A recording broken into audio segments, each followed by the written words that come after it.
جس کو رمضان ملے وہ روزہ رکھے۔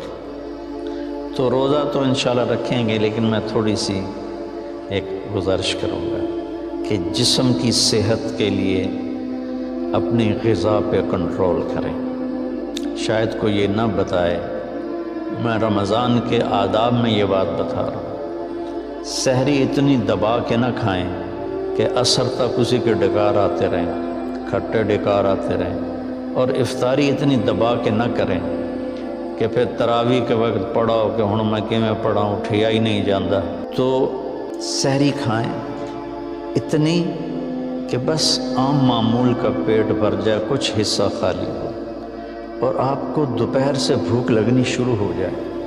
جب آپ کو دوپہر سے بھوک لگنی شروع ہوگی تو آگے 6-7 گھنٹے کا سفر ہے، اس میں پوری مشین خالی چلے گی، تو جتنے گندے مادے اور فاسد مادے جمع ہوتے ہیں وہ سارے جل جاتے ہیں۔ اچھا، رمضان کے دونوں طرف معنی آتے ہیں، وہ میں بتاتا ہوں، ابھی میں جسمانی بتا رہا ہوں۔ اچھا، ایک اور بھی بڑا خوبصورت رمضان کا معنی ہے۔ اللہ کے نبی نے فرمایا کہ یہ نہ کہا کرو رمضان آ گیا اور رمضان چلا گیا، کہو رمضان کا مہینہ آ گیا، رمضان کا مہینہ چلا گیا، چونکہ رمضان اللہ کا نام ہے، رمضان اللہ کا نام ہے، اللہ اس میں اپنے بندوں کے گناہوں کو جلا دیتا ہے۔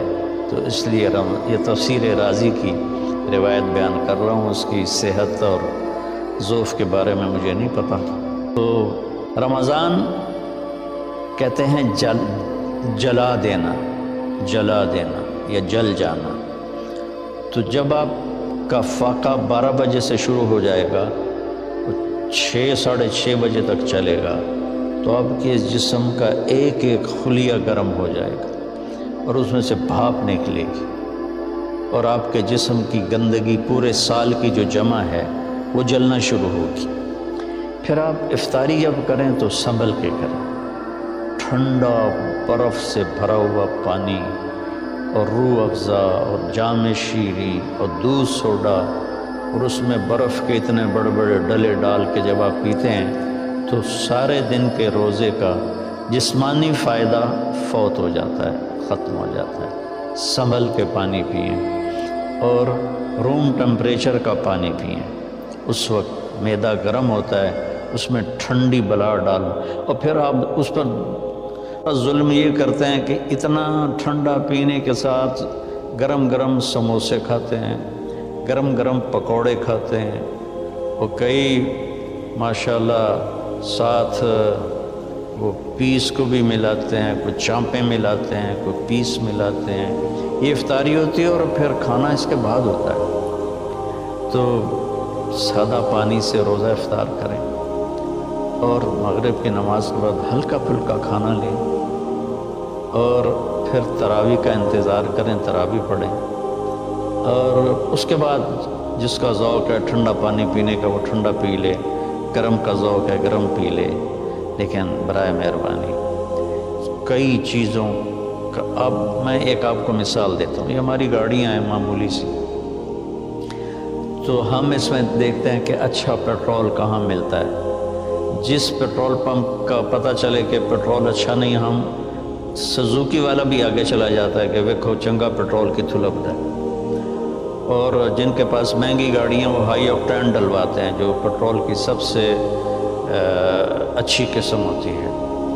تو ہم اپنی ایک چھوٹی سی گاڑی، چند لاکھ یا چند کروڑ کی گاڑی کو اچھا پیٹرول دینے کے لیے کئی کلومیٹر سفر کرتے ہیں کہ وہاں کا پیٹرول پمپ اچھا ہے، اور یہ جو گاڑی ہے جس کی آنکھ کا یہ ابرو کا یہ جو پپوٹے کا بال ہے، یہ اگر گر جائے تو ساری دنیا مل کے نہیں دے سکتی۔ ایک ناخن اگر گر جائے تو پوری دنیا مل کے وہ ناخن نہیں دے سکتی۔ کون چاہتا میں گنجا ہو جاؤں؟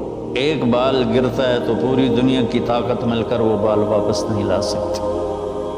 تو اس کو ہم گندی سے گندی چیزیں کھلاتے ہیں، کچوریاں کھا رہے ہوتے ہیں، قتلمے کھا رہے ہوتے ہیں کہ افطاری ہو رہی۔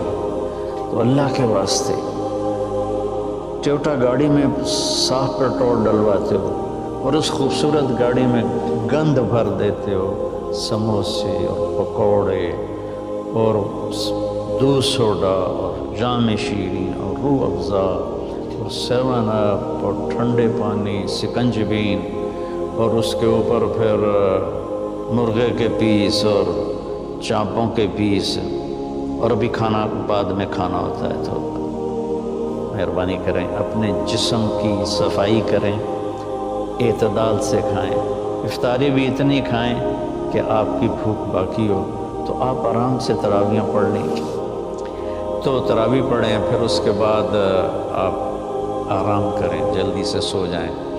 اور بعض نوجوان ساری رات جاگتے ہیں، ٹھیک ہے، کوئی بات نہیں، جاگیں، کوئی نفل بھی پڑھ لیا کریں، کچھ اپنی گپ شپ بھی کر لیا کریں، اور پھر سحری ایسی کھائیں کہ اب اس میں پراٹھے پک رہے ہوتے ہیں اور ہر گھر سے پراٹھوں کی خوشبو آ رہی ہوتی ہے، تو پھر پراٹھوں کا بوجھ اپنے اوپر نہ ڈالیں، سادہ روٹی کھا لیں، سادہ سالن کھا لیں، تو پورے مہینے میں آپ کے پوری باڈی کی اوورالنگ ہو جائے گی۔ یہ تو جسمانی فائدہ ہوگا۔ روحانی لحاظ سے کیا ہے؟ شہر رمضان، رمضان جل جانا، جلا دینا، رمضان کا مہینہ۔ اس لیے اللہ کے نبی نے کہا، یہ کہا کرو ماہ رمضان آیا اور ماہ رمضان گیا، کیونکہ اللہ آنے جانے سے پاک ہے، تو اللہ کا نام رمضان ہے۔ یہ امام راضی کی روایت ہے۔ تو یہ نہ بھی ہو تو رمضان میں جلنے کا مطلب کیوں ہے؟ اسی مہینے کے ساتھ کیوں ہے کہ ہر روزے کے ساتھ اللہ اس کے گناہ معاف کرتا ہے، اس کے گناہوں کو جلاتا ہے، اس کی بھوک کی آگ میں جلاتا ہے، جلاتا ہے، جلاتا ہے۔ آخری روزے اللہ تعالیٰ کیا کرتے ہیں کہ اس کے سارے گناہوں کو جلا کے راکھ کر دیتے ہیں، اور اپنی رحمت۔ اچھا، رمضان کا مطلب بارش بھی ہے، جو سبحان، عربی بھی عجیب زبان۔ رمضان کا مطلب بارش بھی ہے، رمضان کا مطلب اگر رمضا مصدر ہو، رمضا، تو یہ بارش کا مطلب ہے، رمضا ہو تو یہ جلانے کا مطلب ہے۔ سبحان اللہ، کہ رمضان ایسا مہینہ ہے کہ اس میں ایسی رحمت کی بارش ہوتی ہے، سارے گناہ دھل جاتے ہیں۔ رمضان ایسا مہینہ ہے کہ اس میں ایسی اللہ کی رحمت متوجہ ہوتی ہے کہ سارے گناہ جل کے راکھ ہو جاتے ہیں، ہوا میں اڑا دیے جاتے ہیں راکھ کی طرح۔ تو یہ تب ہوگا جب ہمارا پورا جسم روزہ رکھے، ہماری آنکھیں روزہ رکھیں، ہمارے کان روزہ رکھیں، ہماری زبان روزہ رکھے، ہمارے ہاتھ روزہ رکھیں، ہمارے پاؤں، ہمارا دل، دماغ روزہ رکھے، تو پھر یہ روزہ، یہ رمضان بنے گا اور ہمارے گناہوں کو جلا دے گا یا دھو دے گا۔ اور اس میں خاص طور پر اللہ کے نبی نے فرمایا کہ شراب پینے والا توبہ کر لے، چونکہ شرابی کی بخشش نہیں ہوتی رمضان میں۔ ایک ہوتا ہے دلیر ہو کے پینا، کوئی نہیں، کچھ نہیں ہوتا، اللہ بڑا غفور و رحیم ہے، یہ تو سارے پکڑے جائیں گے۔ ایک آدمی میرے پاس آیا، وہ کہنے لگا جی مجھے شراب کی عادت ہے، چھٹتی نہیں، کئی دفعہ چھوڑی ہے، پھر نہیں چھوٹتی، اور پھر جو وہ دھاڑیں مار کے رویا، اتنا رویا کہ میں بھی غمگین ہو گیا اس کے رونے کو دیکھ کر۔ اس کا معاملہ اور ہے، تو اس پر اللہ کی رحمت نازل ہو جائے گی، چونکہ جو توبہ کرتا رہتا ہے پھر اس سے ٹوٹ جاتی ہے، وہ دن میں 70 دفعہ بھی توڑے گا اور توبہ کرے گا تو اللہ کے ساتھ دوستی باقی رہے گی۔ تو ایک شرابی ہے تو اللہ کے واسطے چھوڑ دیں، ماں باپ کو دکھ، عاق الوالدین، ماں باپ کی نافرمانی نہیں فرمایا، ماں باپ کو پرزے کر دینا۔ نافرمانی تھوڑی بہت ہر بچے سے ہو جاتی ہے، لیکن ایسی نافرمانی کہ ماں باپ کا دل ٹکڑے ٹکڑے ہو جائے، اس کو کہتے ہیں حقوق الوالدین، عاق الوالدین۔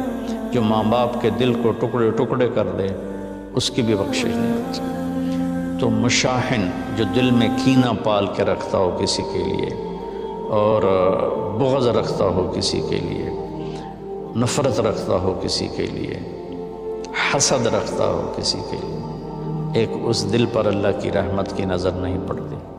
اور ایک قاطع الرحم، جو رشتہ داروں سے لڑتا ہو، رشتہ داروں سے ماتھا جو مارتا ہو، کبھی سینگ پھنسائے ہیں، کبھی اس کے ساتھ کبھی اس کے ساتھ، خونی رشتوں میں جو غلط سلوک اختیار کرتا ہے، ایک اس کی خاص طور پہ بخشش نہیں ہوتی۔